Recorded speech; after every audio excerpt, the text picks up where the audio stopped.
serious, man. You cannot be serious! Well, as you might realise, everyone, we, Sue, Stanley, OAM and I have taken the boat that the bank own that I actually currently drive. We have decided to go up to far north Queensland in it, and we are not quite halfway there, but we have stopped now finally at the Gold Coast City Marina. And after a reasonably eventful 4 or 5 days, 8 days on the water, but we're here, and after a few problems with the boat, which I'm told is natural, spoken to a lot of people who say, yep, these things happen with boats. So it's a learning curve, and we are currently in the boardroom of the Gold Coast City Marina, and sitting opposite me is the, oh man, the chief honcho of the Gold Coast City Marina, and he's sitting there, and he's from Adelaide, but he's now domiciled up here, obviously, or he wouldn't be the chief operating officer of the Gold Coast City Marina, and his name is Andrew Chapman. So welcome to You Cannot Be Serious, Andrew. Good morning, Sam. Now, mate, this is some sort of setup you got here. I was told who owns it. It is it's the most extensive, not fabricating, servicing area for boats and marinas I've ever seen. We don't have anything like this down where I come from in our little pissy bay called Port Phillip Bay in Melbourne, Australia. So this must be this is an extraordinary setup, Andrew. It is an amazing setup, and certainly boats from all over the country come up to Coomera when they need their repairs, and we're here to look after everything you need to keep you boating, Sam. Now, I was told, I don't know if it's a competition to you, but I was told there is a Titan servicing area being built not far from here to service seriously big boats, like as big a boats as you'd have on the planet, like besides liners and ships. Is that part of what you do, or who owns this? So this is owned by the Gay group of companies, and Mr. Patrick Gay and Trenton Gay put this together 24 years ago. This was a cow paddock 24 years ago, and today there's over 700 people working on site every day, looking after the vessels that we lift, put in sheds and on the hard stand to keep the boats well serviced and operational. So the Gay group own this? The Gay group own this, and stage 2 of this development is the Titan Yard, which will be about 1.5 times the size of the existing facility. Well, the Gay group. Well, that's covered every dynamic that we need to cover in this modern day and age. So well done, Andrew, being a member of the Gay group. You have, you don't have holidays. So you, so you oversee people like me, us, Sue and I, coming in and trickily backing my boat into where we are. There's some serious boats here, mate, and I'm going to ask you, who are some of the people that you look after? Can you say that or not? You don't want to give too many. Confidences away. We wouldn't even tell them that you're here, Sam. No, I'm not worried about telling them I'm here. Incidentally, have you had your prostate checked? Yes, but I think it's a good opportunity that you're presenting with what you're doing up and down the coast to do it on a regular basis. I fully support. Good on you, mate. And you didn't even read that off a script. I didn't read that off a script. We were going to document this anyhow, but then the Rule Group said, well, why don't we come with you and you can spread the word, because I'm a survivor of prostate cancer. And so we did that. We don't make a point of doing it, but we're just saying, if you want to donate to the, nothing to do with me, but if you want to donate to the, not talking to you, Andrew, but if anyone wants to donate to the Rural Cancer Foundation for research on prostate cancer, look up their website, and by all means, so say nothing to do with us, but we are indirectly involved in it only because we keep mentioning it, and they're with us. Now, so how much traffic comes in here on a? It's just you actually got to be here to see how many boats of all sizes are. I thought I had a in Melbourne standards, I've got a reasonably big boat. It's a second tier down from the boats that are around me. But come up here and they wouldn't use my boat for kindling. You use it as a tender. Well, that's not true, but every boat is a stepping stone to your next boat, Sam, whether it's a bigger one or a smaller one. At the moment, we can lift up to 55 metres long and just shy of 300 tonnes. But the Titan yard, the first lift we'll put in there is around 820 tonnes. And I would suggest, Andrew, that once that's in, you will have international boats that sail from the other side of the world, from Europe and America, that get here. That would be I would say that would be a reason people would decide to come here, because they'd say, well, we'll go there, and if they can lift my boat out of the water while I'm over enjoying Australia and seeing what I've seen for the first time, that would be a great tourist attraction. It's already happening, Sam, but the secret is not just us lifting the boats. There are 90 business partners that operate business here at Gold Coast City Marina that do the mechanical work, the resprays, the upholstery, the trimming, and they are the true craftsmen that people like yourself and other large vessel owners will come here for. It's not just the lifting capability, it's very much... It's like having the best builder in your city build your home, and that's what we have here at Gold Coast City Marina, is 90 of the best operators in the super yacht and recreational boating industry. You make a very good point, Andrew, because we went for a drive yesterday. Someone lent us a car. Maybe the Gold Coast City Marina lent us a car. I don't know if you're responsible for that. If you are, mate, this is hospitality beyond the call of duty. We went and saw all those affiliated businesses, and can I tell you, we rang ahead and said to a contact, can anyone come and have a look at a couple of problems that are going wrong with the boat? As I speak now, we're in the boardroom of the marina here. There's people swarming over our boat. There's carpet people, there's air conditioning people, there's radar people, there's engine people swarming over the boat. They're like bees around a honey pot, and that to me is extraordinary service. That is just, I'm not saying it wouldn't happen in Melbourne. I am saying it wouldn't happen in Melbourne. That people are just only too keen to actually try and extract some dollars from my superannuation account. I understand that. You get nothing for nothing. But the fact the service is absolutely unbelievable. So I don't know if you're responsible for that, but I've got a feeling the buck stops with you. So, mate, I appreciate that. Just that is extraordinary service. Well, we appreciate your visit too. And the issue is you're heading north to enjoy a few weeks in the sun. If we can get the boat tarted up, we are, mate, yep. And the easier you can head north and get more enjoyment out of the boat, that's what our role is, to make sure that those sorts of issues can be ironed out, because every boat's different. The parts maybe have to come from Europe or America. So it does take time, and the more homework we can do and preparation we can do for when you're next coming through to be able to replace things, it's important. And I understand you're going to lift the boat tomorrow, and so we can have a look at if the anodes are there, and if the rudder's right, and if the trim tabs are there, and if the water impeller... I don't understand anything of it, but...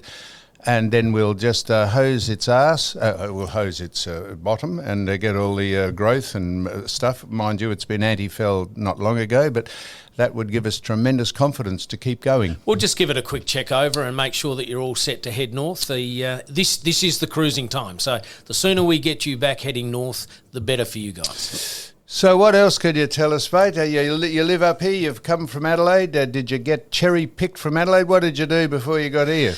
Well, I've been in the marina industry for a fair while, and Trent and Pat just asked if I'd come up and spend a bit of time up here to help them out. Why did they ask you to come up from Adelaide, did they? Yeah, just how did they know about you? We've known each other for a while. We've involved with the Marina Industry Board of Australia, which is based in Sydney, and it was just about working with the team that they've put in place here. They've got a very good management team that is focused on customer service. Just needed to work with that team and focus on our customers. Well, Andrew, you don't need any recommendation from me, but could I just say, and I'm very happy to say it publicly, the service and the facilities are just extraordinary. And I really appreciate you having us at your marina. Like you, I'm nothing special, but you welcome everyone who comes, and it's a credit to you because, as I say, you got all the people who work under you, but never blame the people who work for you. Blame the people who employ you in the first place. And if you employ them and it's running like this, it's a great credit to you. So we really appreciate you coming in. Andrew Chapman, who is the Chief Operating Officer of the Gold Coast City Marina, thank you so much. Thank you, Sam. Okay, so what we're going to do now, as Andrew leaves, thank you so much, mate. What we're going to do now is give Ivan a call and see if he's got anything to say to us, and then we'll work out what we're going to do. I tell you who we might ring. I tell you, we might ring. I've what? Sue? Who? What we'll do is Sue's just I'm going to ring Ricky Nixon. I'm told that I'm not going to ring him now, but I'm told he was in court.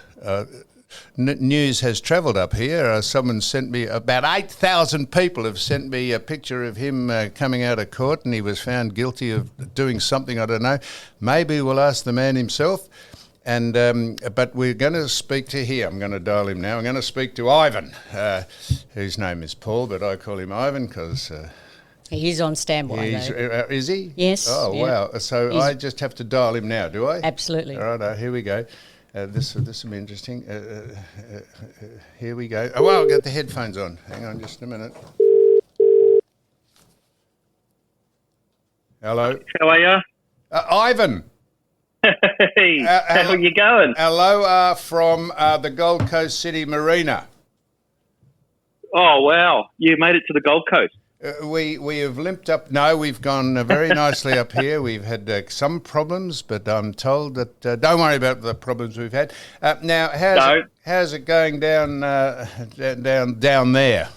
Well, you're not missing much, mate. It's just about to rain, so I would say the Gold Coast is probably the better of the two places. Yeah, 24 up here today.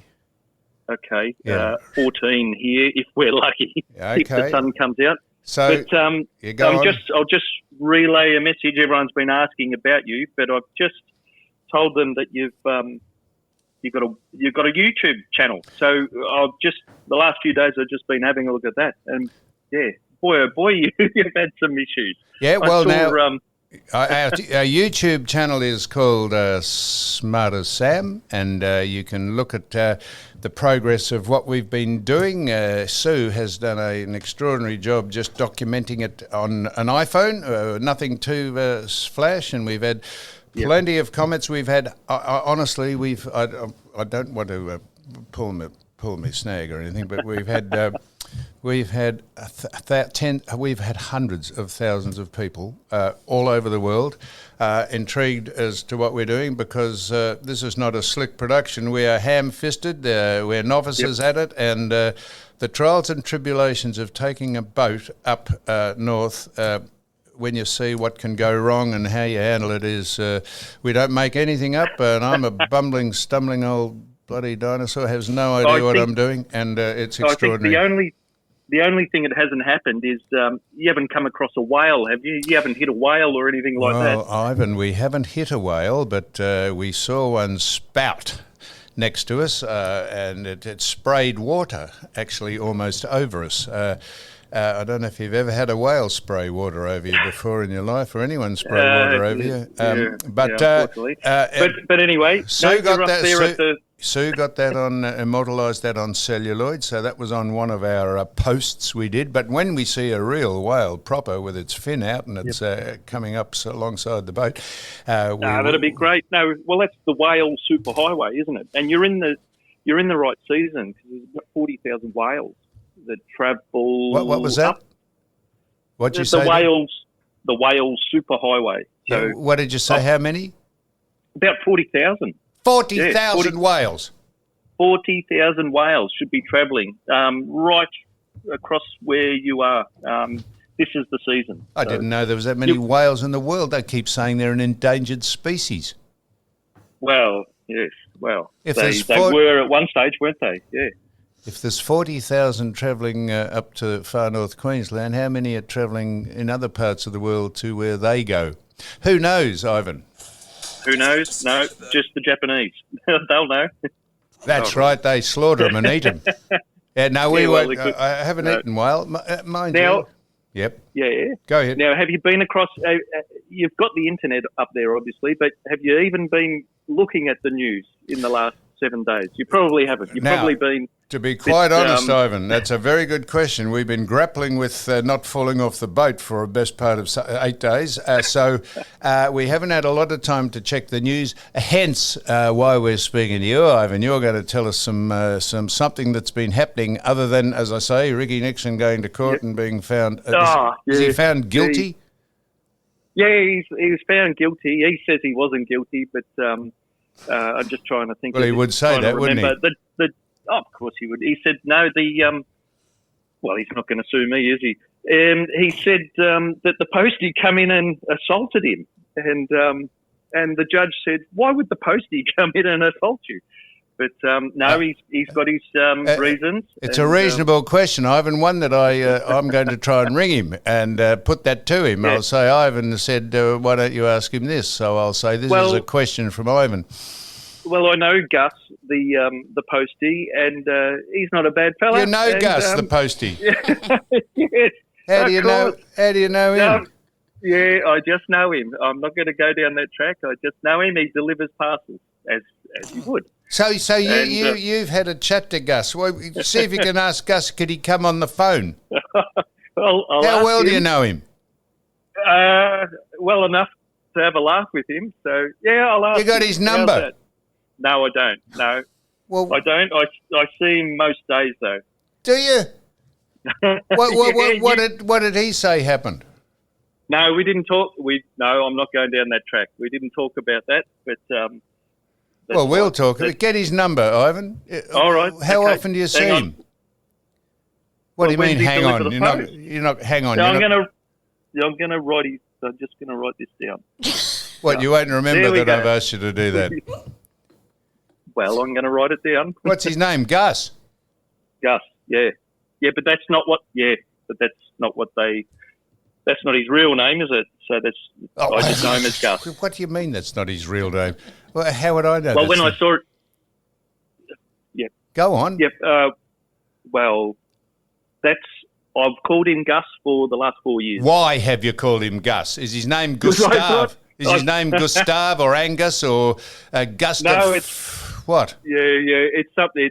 It's one of those unpronounceable names, and I've just called him Gus, and that's everyone calls him Gus.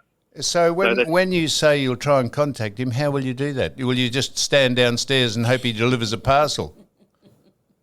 Well, there's someone else I know who would know him a little bit better than myself. This is going beautifully, Ivan. Well, here's a mission. I'm glad I rang you. Here's a mission for you. See, between now and the end of what we're doing here, not this segment, but for the midday, mate, see if you can organise. Get Gus on the phone. Because, as I say, we were going to ring. We're going to try and ring Ricky and see how he goes.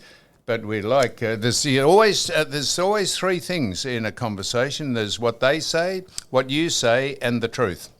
So somewhere in between what people say are the facts, and we would like to get the other side. In fairness, because Ricky's probably going to say, "Oh yeah, this and that," and we would give Gus the right of reply. Not that he needs that, because he's been found that he was exonerated, I believe. Poor old Ricky would be horrified that we actually know him. Well, you know him. Anyway, well, I do, yes. Yeah. All right. Go on. All right. What else? Have you spoken about the Melbourne radio ratings? We've spoken about nothing. We just had the Commodore, not the Commodore, the Chief Operating Officer of the Gold Coast City Marina on, and we've spoken about nothing. So you are it, Ivan. So go on. Wow. All right. So the first. So the doc, you'll probably be interested in this. They've had the first radio ratings here in Melbourne with Vile, Kyle and Jackie Ho, or whatever her name is. And did you say Jackie Ho? Jackie Ho. Oh, Vile, Kyle, what are you thinking? Vile, Kyle and Jackie Ho. Did you say that, Ivan? Oh well, you're working a bit blue, Ivan. So well, Carl and Jackie O have they haven't done too well. So the first ratings are out, and they're bombed. They've gone worse than what it was before. So now hang on. 5 points. Now hang on. So what were the ratings when they came on? What was they're on KISS? What are they on? KISS FM. KISS FM. So, what were the ratings before they came on in their slot? Do you know? Does it say that? Yes, it says they had 6.4% of the radio audience. Don't tell me they've gone down to 1. No, they've gone down to 5.6. Okay. So they've dropped. Yeah, what's that? They've dropped to 0.5%. 0.5%. So you said they bombed. So how long had they been on in the time before the ratings period started? They haven't had a full ratings period, have they? They have. Well, the ratings period here says it goes from 25th of February to the 30th of March. Okay, and they with the 30th of March. Were they on? Were they on? So they weren't on. They were on. No, you're right. No, hang on. No, you're right. So that's the previous one, April 14 to May 18. So they were on then. So that's the one where they're saying it's it's gone down a little bit. Okay, it's gone. So okay, you'll be interested to know your favourite channel too, the ABC. That's dropped off a bit. Yeah. And the powerhouse here is 3AW. They've actually picked up their share. No, that's a given. 3AW, Ross Stevenson and Russ. Russ. Yeah, what's Russ's? What's Ross and Russ? That's good. What is Russ's surname? What is it? Well, he's an advertising guru. That's what he calls himself. Yeah, what's his surname? No, I don't know. I'm just panning here. So Ross Stevenson, I know, and a friend of mine, I can clamber on board. So but that is a given. They are the most successful radio people ever on Australian radio, I believe. But they're on the AM band. We're just talking about the. His name is Russ Howcroft. Russ Howcroft. Yeah, okay. All right. Thank you. Suzanne Stanley, OAM, has provided me.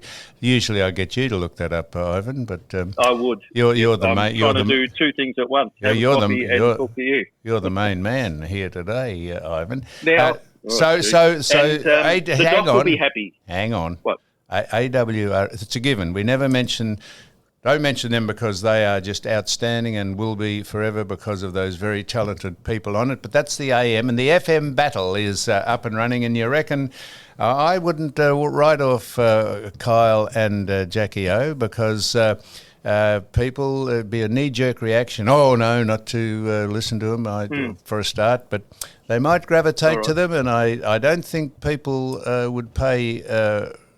give them a $200 million 10-year contract if they didn't think they had something going for them. Now, get on to the doc. I heard the doc, incidentally, said he was he was okay to ring in today, and then he said, why don't we give it 2 weeks and I'll ring you back. So I'm not sure what the doc mentioned by that. Well, he might be out partying because with these radio ratings, he's beaten them once again. He's beaten Kyle and Jackie O show. Just how lucky are we to have the doc even condescend to come on here every now and again? We can't believe our luck, mind you. No. Yeah. So he's won, has he? He's fantastic.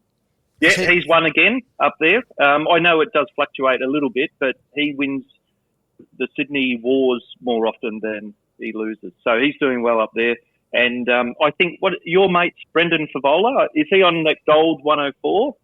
But So they got 11% of the audience. So they've got 11%. So they've twice as many listeners as Kyle. So is Brendan's station, whatever that is he? Are they the number one FM station for a breakfast? Are they? They are. Yep, 11%. So okay. Gold 104, and then the next one is Smooth FM. 91.5. Yes. What about go on. I know you're going to ask. What? You're going to ask for what is Golden Days Radio? No, No, Golden. They're not in the survey. But I love that station. I'm a subscriber to that station. All the old stuff, Frank Sinatra, Perry Como, but there is Perry Como. Perry Como. Not Coma, not Perry Coma, Perry Como. Perry Como and Andy Williams and Guy Lombardo and the Royal Canadians, all the old stuff. Ivan, I'm just writing these down. Yep, okay. No, you don't have to write them down. Now, Ivan, what about, does SEN, they're not FM, are they? Yes. Are they FM? SEM? Oh, no, they're on the AM band. That's what are they doing? 11:16 AM. So, yeah, they're in the survey as well. They've got 5.1% of... they got 5.1, they got the as much as Jackie O and Kyle. Pretty much. Because they were in a Kyle, bit of... Yeah, Kyle and Jackie O are just level pegging with the ABC, which is 5.6. I did a Zoom podcast with which Sue set up. I would have. They said I spoke to SEN in Sydney with the rugby guys. Whose names Joel and Brian. I don't know what their other names were, but I did that for half an hour on the high seas on Zoom on my phone, which you can see a little bit of it if you follow the Smart as Sam YouTube channel. You'll see me speaking to them. So I did that for half an hour. I also saw you speak to Rex there at Sandringham. It must have been when you just started off. Yeah, no, because we wanted some fishing tips from Rex. He gave us some Rex Hunt signature rods and lures and sinkers, and we spoke to him at Sandringham before we pushed off. And that piece of the film of that. What am I saying, Sue? The vision. You got some vision before we went. Why haven't you spoken before? I didn't know you were over there on a microphone. Well, can never ever get a word in anyway. Well, because I didn't know you were there. Go ahead. When did we... We filled that just before we left. So I think that was on the Friday when we filled up with fuel. The fuel down in Sandringham. So Sue keeps a tab on all this. I don't even know how to read it. We have had... That has been the most watched thing of Rex, because they just love to see Rex up and about and actually explaining what he knows something about. Well, if you look at the ratings, SEN has about 428,000 listeners, which is around 5.1% of the market share. You've had on your podcast, just since we've been going for a week, over 400,000 views on your channel, and I think thanks Rex, to you, Sue, for filming it. No. I'm behind the camera, and there's got to be a monkey in front of it. Did you say monkey? Did you say that? No. Yes. Well done. Did you say a monkey? There's someone in front of it, which is good. And trust me, shit, that's where it's got to. If anyone thinks that this is made up, like people think, you're acting. Seriously, all I have to do is not even turn the camera on. And there are so many things that are happening behind the scenes that doesn't even get to air. I can tell you that it's comedy capers. It's seriously fantastic. I tell you what, I don't know. Just for Ivan, just the Rex thing has had. Well, it's extraordinary the people who have. I don't know how you quantify how many people watch, but Rex's segment, just him showing us how to fish. And have we had some requests about why don't you show us how you're good at what Rex has taught you? We haven't got to where we're doing the fishing yet. We haven't got up to where our final destination, which is the Coral Sea Marina up at Airlie Beach. So when we do that and go out on the reef, we'll start to show you how good we are not at fishing. Rex has had over 31,000 views, and also but you're catching up because I think the day one to Refuge Cove has had 31,000 as well. So you're on competition with Rex. So go on. What were you going to say? Yeah, is there any? I don't know where we're going with this, but have you ever thought to put it on TV, like? Settle, pedal. We're just going on a holiday. I think we've created a monster. I tell you what, I've just been looking at them the last few days. Yeah, good fun. I reckon you'd have to make some money out of that for sure. No, we're not doing it. Well, I'll tell you what we're doing, Ivan. We're hoping we indirectly can make some money for the Rural Prostate Cancer Organisation. We are absolutely at arm's length from it, but they joined us on this, and we keep saying if you want to donate to the Rural Prostate Cancer Foundation, just look up their website, and they would be delighted. When they knew we were going to do this, they said, because I'm a survivor, Ivan, of prostate cancer, so it's not as though I don't have a real story to tell people. I'm here, and I've survived for 16 years since I've had it out, and still here, and so it doesn't necessarily mean your life is over. So we're very happy to join them. It feels like it. No. It's just only joking. Thank you, Ivan. So go on. All right, another one. I know you don't listen to or watch the tennis, or you don't sit down and watch it, but the Aussie guy, Alex de Minaur. So he's going through at the moment, and Novak Djokovic. They've just hang on. What about Alex de Minaur? What'd you say? Well, he's still in the French Open. So you didn't still mention. Going through. What rounds he's through? You didn't mention what he was in. He's won his round, and he will play the German Alexander Zverev tonight, and that's the winner goes through to the semi-final. And that's on clay, isn't it? So that would be the quarterfinals. Yeah, you're right. They're in the quarters at the moment. So one's just finished with Sinner and Djokovic, your mate. My mate. And he's retired, injured. He's done his knee. Djokovic. Yes. Let me tell you, when you say my mate, Djokovic, you've got to give him some credit. He stood out when all that nonsense was on about the COVID and said, I won't be injected. You want to have a look at the dishonesty. They had Anthony Fauci up. I don't know if you know who Anthony Fauci was. He was the chief bloke who pushed all this stuff in the States. You want to see what lies and dishonesty the COVID crew have told the world. It's just unfolding that it is an absolute hoax. The vaccinations and the bullshit that went on with distancing, 6 feet distancing. Someone said, who said it was prudent to walk 6 feet apart? They said that was absolute a lie, and it has been pushed by Big Pharma and people with their snouts in the trough, and the whole thing is a hoax. That is coming out, and you think that's a conspiracy theory. We had Robbie Peterson on here, the doctor, 3 times on it, and he said that, and he said it's an absolute disgrace.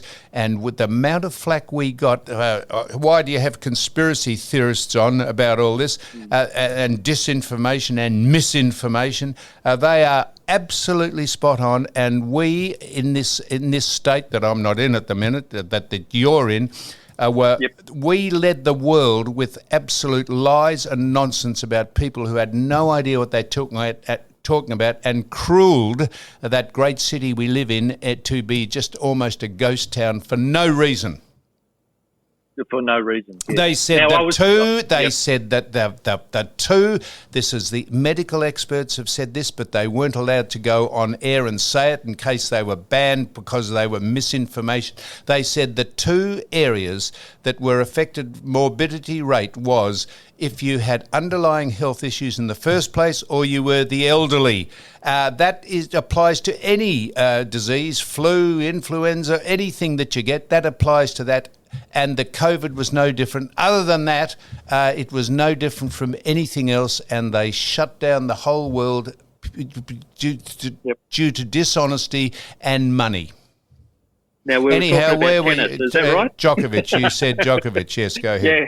So this is the first time an Aussie's been in the the semi-final or potentially the final since Leighton Hewitt, and that was 2004. So that's 20 years ago. So. Well done, Alex de Minaur. So we'll watch that tonight. So it should be good. Oh yes. Well, we've got television up here. You wouldn't believe this up here at the Gold Coast. They've got the electricity and the power on, and they've got television. So we might watch that on the boat. We've got I tell you what we've got on the boat. We've got one. You've got the boiler from Houdini Plumbing, have you? That's still well done, Ivan.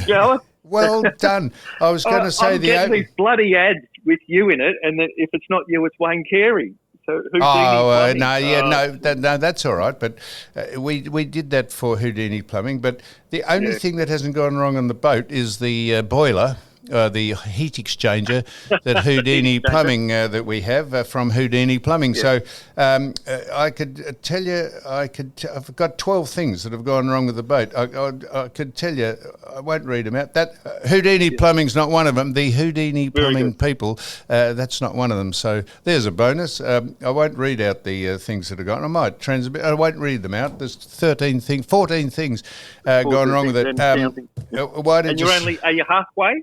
Where are you? At the Gold Coast? So we're halfway there. Now, tell me about the AFL, something about Dustin Martin. Was he going to play his 300th game, or is there some dispute as to where he plays it? Yeah, because I think the Richmond's travelling over to Adelaide, and if Dusty had played this week, he would have played his 350th over there. And so he's not 300th game over there. 300th. So what? He's not going over. They're only sort of going to have a 5-day break. So he's going to be rested this weekend, and then Richmond play. I can't think who they play, but they play at the MCG. So he will have his 300th game at the MCG in front of everyone. Let me get this straight. Is he injured? They're saying he's crook. He's crook. They're saying he's crook. Are you suggesting, Ivan, that Richmond are resting Dustin Martin from playing his 300th game because they don't want him to play in Adelaide? They want it to be played on the MCG. Are you saying that? I'm saying that exactly. Yes, I am. And it'll be in front of Hawthorn at the MCG. If that is the case, that is an absolute disgrace. Fancy taking...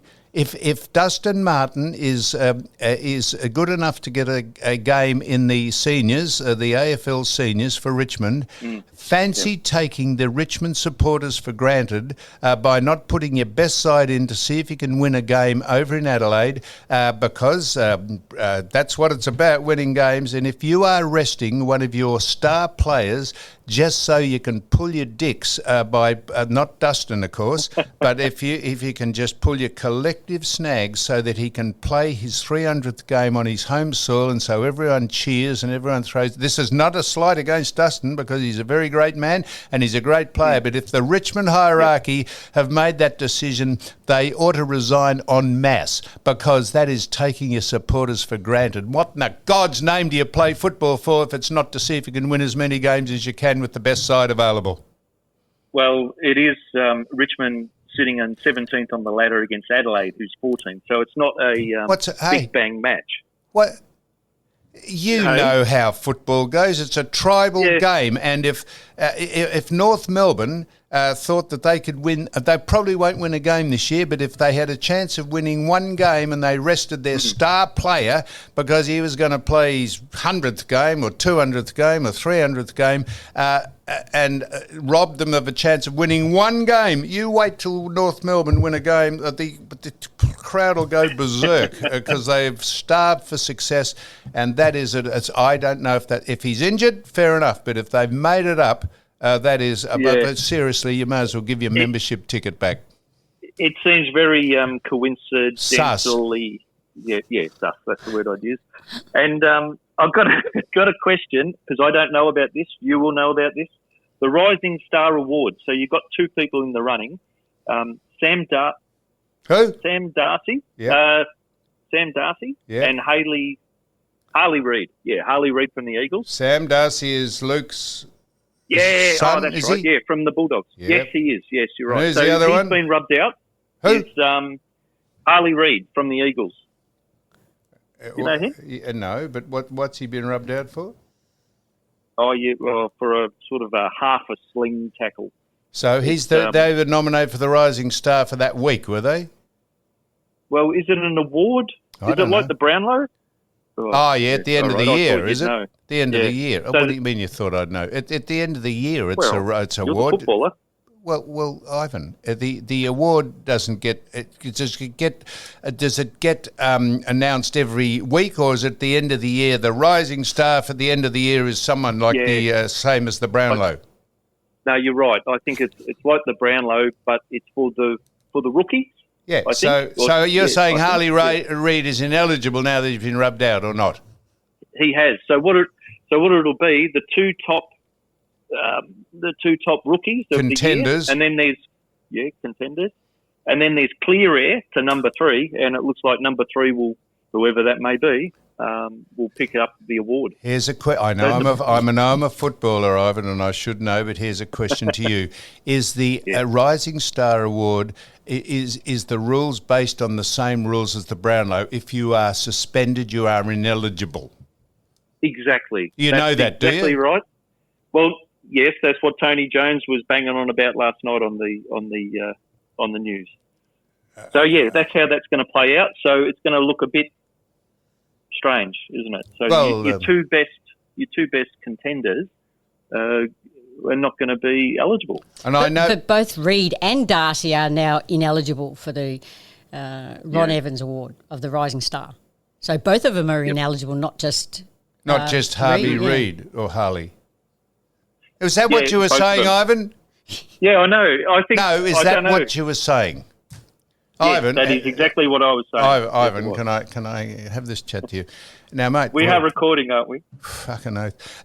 Ivan, when you come on, so first of all, you said the Australian and Alex Divinoff, is it? Diminoff. Yeah, you said, now, let's tell you this, Alec Diminoff has got through to another round, and you went on and I thought, another round of what? So you should have said, speaking of the French Open, our friend Novak that's a Freudian slip. Novak Djokovic has withdrawn with a knee injury, and Alex Diminoff has got through. This is in the French Open. I had to ask you what you were talking about, and you said Harley Reid has been knocked out of a contender, but you didn't say Sam Darcy was as well. Oh, all right. Well, Sam Darcy was as well. All right, I'm picking up tips. Yes, I'm writing that down alongside Gus's name here. Well, just pretend you're speaking to someone. You don't have to pretend you're speaking to him. Has no idea about the state of what the AFL's doing. So they're out. I was going to ask you another question about that, Ivan. And then did you tell me, or did I must have is something happening with Tesla? Oh, down Did there you actually is. Down here what at is the happening with Port Tesla? of Melbourne. So, all right, let's set the scene. Down here on the wharf at Port Melbourne, every month or so they get a delivery of Teslas coming in, and at the moment they can't fit any more Teslas because there's over 2,000 that are not pre-sold, and they're just sitting there waiting for buyers. And there's a backlog of spots, and they've got nowhere to put them. The Teslas are not selling. So you reckon the honeymoon of buying a Tesla is over? Well, they're saying it's a combination of the price reduction in the new prices for a new Tesla, and then, of course, the second-hand market. Now, I've just jumped onto the second-hand market app to see how much I can pick up a second-hand Tesla. And for 2021, I could get one for $32,000. And your point? My point is... Well, how much are they new? Is that expensive? They're dropping. Yeah, they're about 69,000, 70,000. So you're saying they're not holding their value, or that is buying it cheap? Are you saying that's dear to buy a used Tesla, or are you saying it's cheap? Cheap. The people that have bought the Teslas would have paid 80, 90, 100,000, and they can't sell them for more than 30,000. So if you've had a Tesla, say for, I don't know how long they've been out, say you've had a Tesla 2 years. What? 2 years. That's what I punched into the app. So Teslas 2022, Teslas have been out for more than 2 years, haven't they? They have, but... so say you bought a second-hand Tesla that was 4 years old. Say you did that, and you got it cheap. How long does the battery last? That's the question mark. That's the great unknown, isn't it? You just don't know. That's right. And then to replace the battery, which is like replacing the whole car, because the chassis is the battery, weighs a ton or thereabouts. They're worth about $50,000, aren't they? Someone said about 38,000 as well. So as much as a vehicle itself. So finally, why would you buy? Yep. Finally, the jig is up with what's going on this planet. We are being conned by COVID. We are being conned by electric vehicles. We are being conned by fossil fuels and trying to get rid of them. And this can be absolutely exemplified by the fact that the New South Wales government have extended the mining of coal till 2028 or something, because the sustainable energy industry can't keep up with anything that powers industry or cars or your domestic household when you need electricity. It is an absolute con and hoax if you think that this planet is going to hell in a handbasket because of what we do. It's got nothing to do with what we do. It's about climate, wind, temperatures, sun flares, and people say, oh, that's a very simplistic thing to say. As I keep saying, read a book by William Kinninmonth, who said climate. I can't think of the book's name, but just look up William Kinninmonth. We had him on our podcast, and he was the official representative of the Australian government at the Kyoto conference in climate for the government, and he said it is absolute nonsense and put a different proposition as to why the planet is changing its climate. Did you see when the planes had a bit of undue turbulence, and so unfortunately one person was killed, and there's two planes have run into unexpected turbulence and had a real rough, and they said that is due to climate change. You can't make the bullshit up that these people say. I saw that and I had to have a laugh myself, because the climate activists just jumped onto it. They latched onto it and they said, oh, yeah, that's going to happen in the future. That's just what happens with climate change. But as a result of that, you're going to find all the airlines are just going to say, right, put your seatbelt on and keep it on for the duration of the journey. And if you take it off, well, and you get injured, then it's your fault. But Ivan, honestly, yes. Yes. This has been. I'm only just saying. I'm just stopping this now because we've done it for 3/4 of an hour. Ivan, you were a bit sceptical about coming on and speaking over the phone. I'm not sure. You've been a very, you can't shut me up. No, I'll shut you up. Don't worry about that. I'll just turn your mic off. You've been very, very informative, Ivan. And when you ring off, go down and just sit down and say, yes, we'll explain exactly what tournament we're talking about. We'll explain what Dustin Martin is doing. We'll explain why Sam Darcy and what's his name? Harley Reid. Harley Reid. You'll explain what you're talking about there. But other than that, Ivan, you've been fantastic. So all the best. So Ivan. I've got a bit of homework here. What? Yeah, I'll follow. I've got a bit of homework. You got a week. You got a week to brush up because we're only going to do this every Wednesday, Ivan. Oh, okay. You're not ringing tomorrow. Very good. Incidentally, how much? Hang on. What did you say then? Am I not ringing tomorrow? What's that? What do you mean? Was I going to ring you tomorrow? That's all. Hey, what? No. Last question. I've got one last question.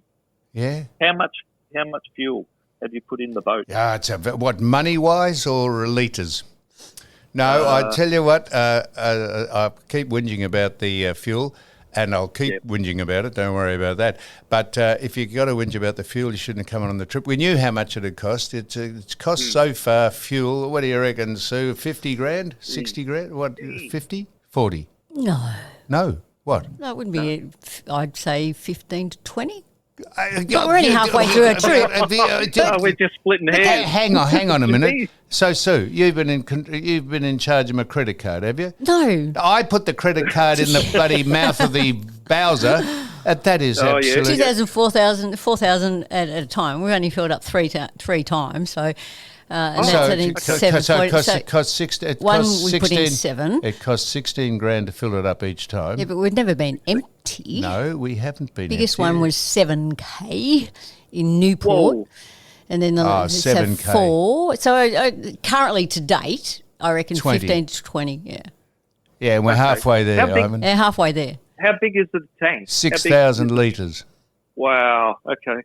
That's huge. Well, You should have seen us, though we were saving fuel. Yeah. We got some rollers and we had the wind behind us. And at one point, we were sort of just getting on the back of the wave, which we were doing about 8 to 9 nautical miles. And then as soon as we got to knots, yep. big Yep. knots, Yep. big knots, not Not nautical miles. little We're knots. doing 8 knots. All right, knots. And you All get up on the back of a roller. right. And how fast were we doing down the roller?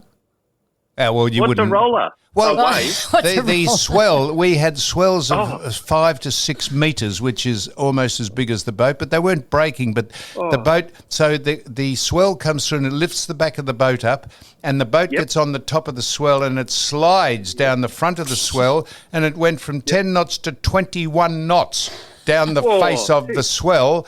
And it's like being on a roller coaster. But luckily, Ivan, I know you're worried about this, but luckily the weather is following us. We weren't going into it, so it was quite a journey. And then a storm hit about an hour out of Coffs Harbour, not Coffs Harbour, Newport, or wherever I've lost track of where we were, and that was a bit hairy. But we don't want to have people feel sorry for us. So Ivan, this has been extraordinarily entertaining. Well, not entertaining. I wouldn't say you're a bon vivant. I don't think I'd go on a tour as a stand-up comic. But other than that, Ivan, it's fantastic, and all the best to you, my friend. No, all the best, mate. All right. And Sue, keep him in line. Thank you, Ivan. See you, mate.